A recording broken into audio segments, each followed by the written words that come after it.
Hi everyone, hope you're well. Welcome to my weekly update on the current energies. Okay, first of all, just a little review of the astrology. I spoke quite a lot about this in the last video, so this will be brief. We are still in Mercury retrograde shadow, so just be aware there are still some little niggles, one step forward, two steps back kind of thing. But Mercury is moving forwards again from the 18th, which is next weekend. The other thing we have this week is a full moon on the 16th. This is a supermoon, and actually looking at the moon last night, it does look bigger.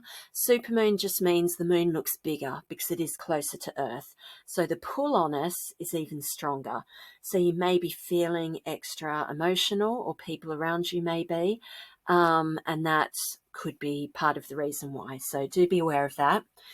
Okay, first message I have, it sounds like a cliche, but I'm getting this message so strongly and have been over the last 2 days. It's an important one to say. So it's a reminder this week especially to listen to, trust and believe in your inner voice, your voice. There may be people around you telling what they think about what you do and about what you think, and acting like they're the oracle. But no, remember, we are our own oracle, our own best guide. A lot of people give you feedback about things. Most feedback is just people telling you how they would do something based on what they think. Feedback can be useful, but we all need to find our own way. And that's the really strong message this week. Listen to your own voice. It will show you the way that is right for you. If people are interfering with that, put up your shield of light. If people are pushing their ideas and their views and their feelings on you, you'll recognize that. It will just make you feel depleted. So there is some energy stealing going on. I've talked a lot about that before.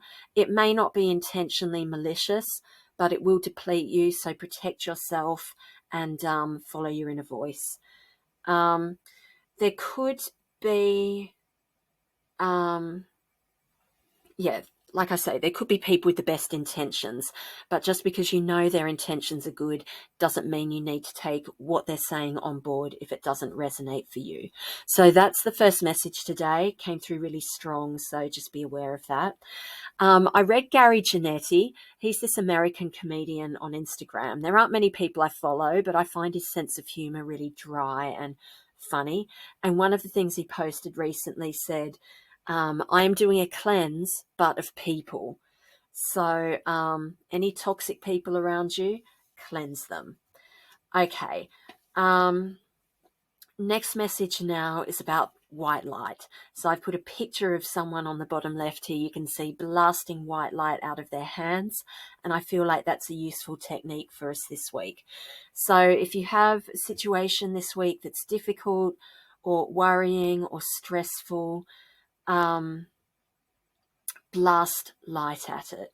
Okay, so if you can think of a situation now like that, think of it and just reach out your hands, blast light at it. You can visualize beams of white sparkling light blasting at the situation like a pressure hose and just blasting it away. So this white light is positive energy. It's the most pure form of energy, and the white light protects us from negative energy. So it prevents negative energy from entering into your energy field because it's raising your frequency. So white light is just one of the most powerful tools you can use to surround yourself, or if needed to be stronger, to just blast at things. So you can blast it from your third eye or your heart center, but I like to use my hands, and you will actually feel your hands tingle or warm up. And that's because the energy is just bursting out of there. So that is a really powerful and helpful thing to do this week.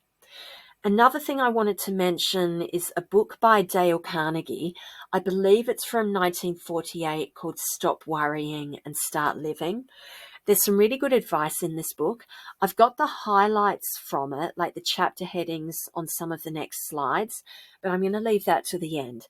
So if you're interested in the headlines from that book, I've found it really useful this week. I first read this years ago, and I've come back to it recently. So yeah, I'll read out the headlines from that at the end of this video.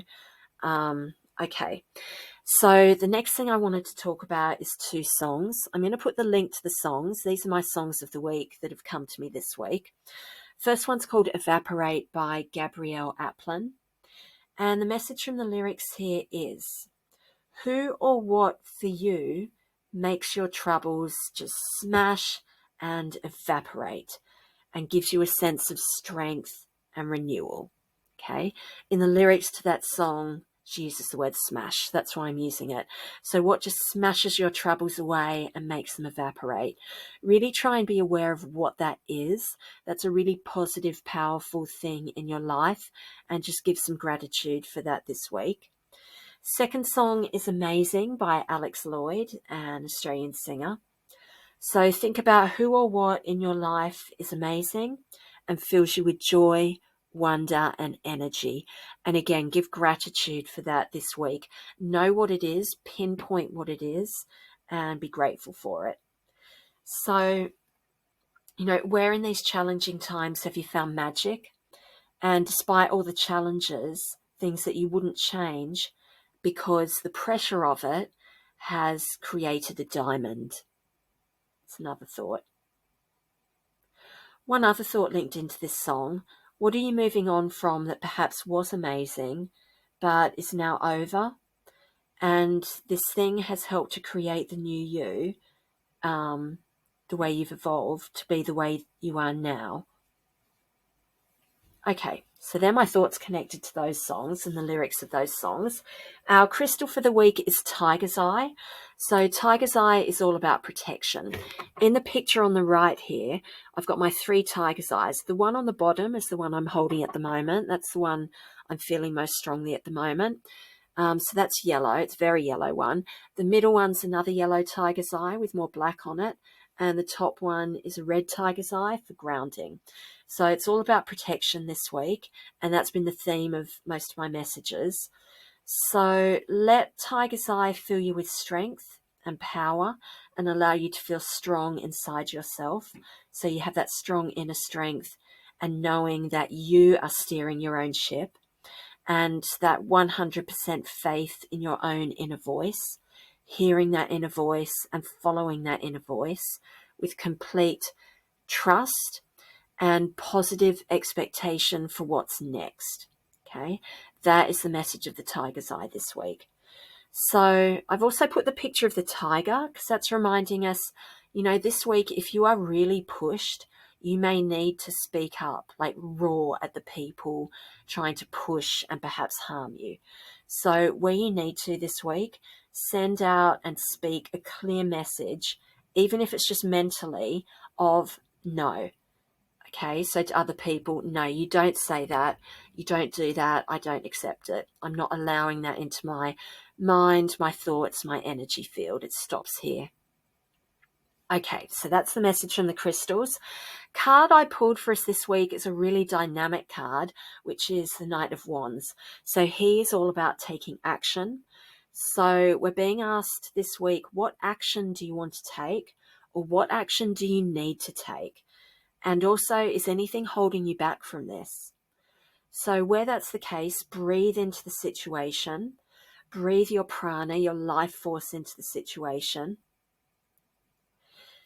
And again, coming back to the white energy, where you need to, where there are obstacles to your forward action, blast that white energy at any obstacles or fears or worries or doubts, and just open your heart, open your hands, release the white light, and be ready for action, and go into situations full of positive expectations for the outcome.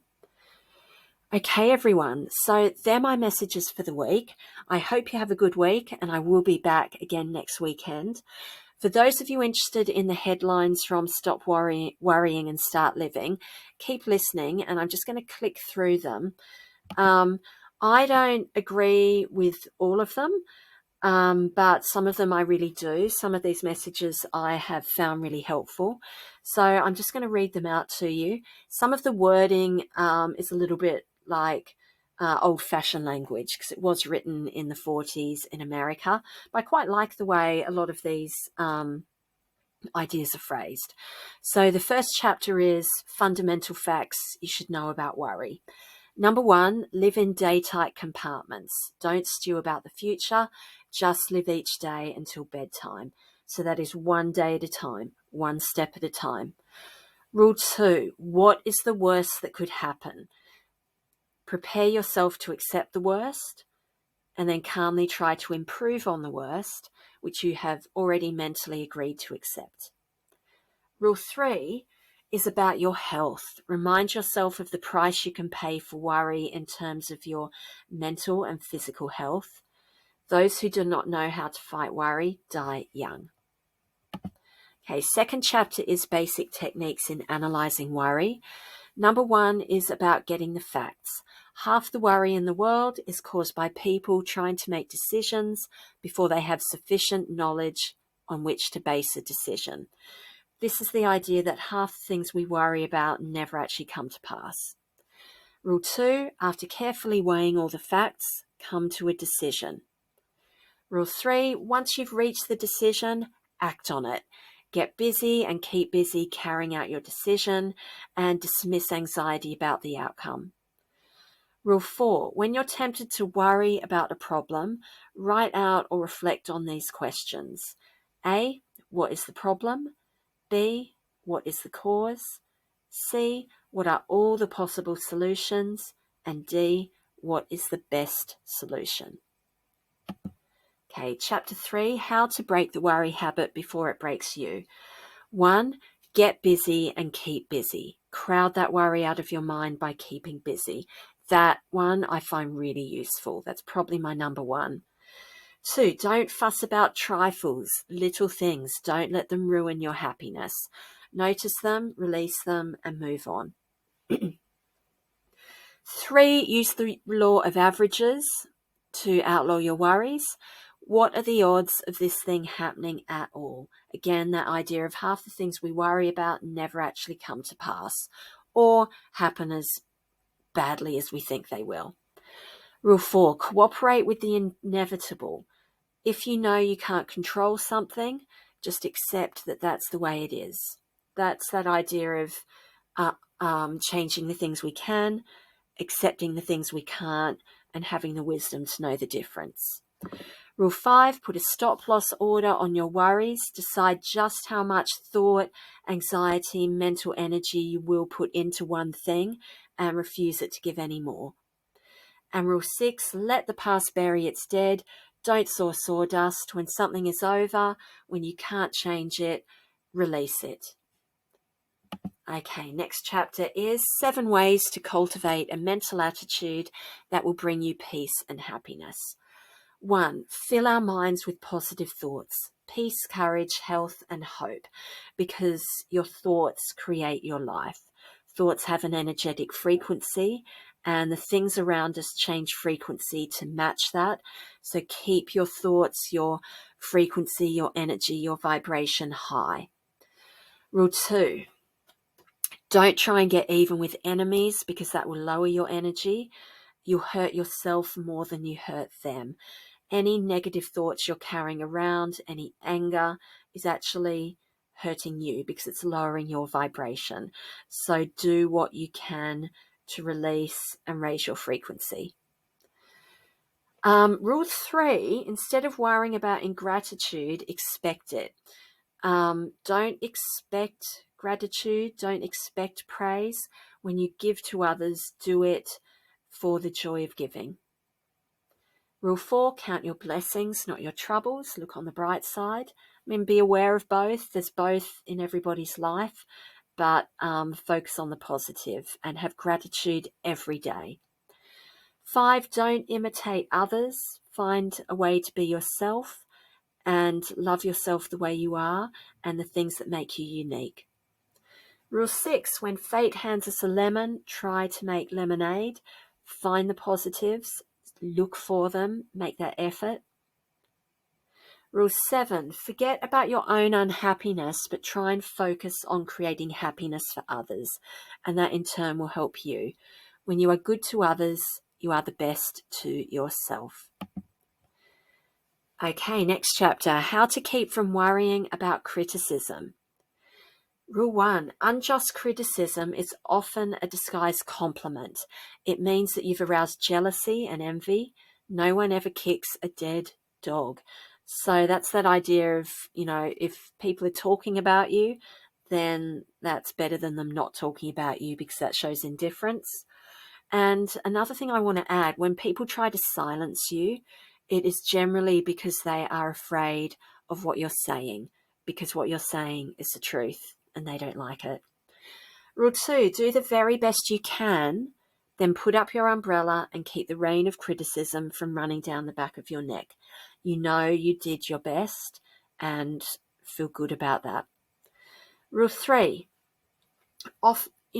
feedback is useful. So ask someone you trust and whose opinion you value for unbiased, helpful, constructive criticism. Okay, next chapter, 6 ways to prevent fatigue and worry and keep your energy and spirits high. Rule 1, rest before you get tired. Rule 2, learn to relax at your work. And 3, learn to relax at home. Have techniques and strategies, just using the breath, exercise, meditation, being in nature, whatever works for you, and apply these things every day. It can just be in little bursts of a few seconds. It doesn't need to be onerous. It should fit into your daily routine. Okay, rule 4, apply these 4 good working habits. A, clear your desk of everything that's irrelevant. B, do things in order of their importance, no procrastination. C, when you face a problem, solve it there and then if you have the facts necessary to make a decision. If you don't, do what you need to do to get them. And D, learn to organize, deputize, and supervise. Rule 5, to prevent worry and fatigue, put enthusiasm into your work. Let your work come from your heart and let yourself put passion into your work, and that will energize you rather than deplete you. And rule 6, remember, no one was ever killed by lack of sleep.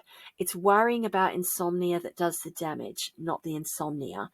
Another hint in this chapter is if you're lying down and you just can't sleep, rather than feeling anxious about that, just say to yourself, well, I'm lying down, I'm resting, I may not be asleep yet, but the resting is beneficial and I'm going to soak in the benefits of that. Okay, everyone.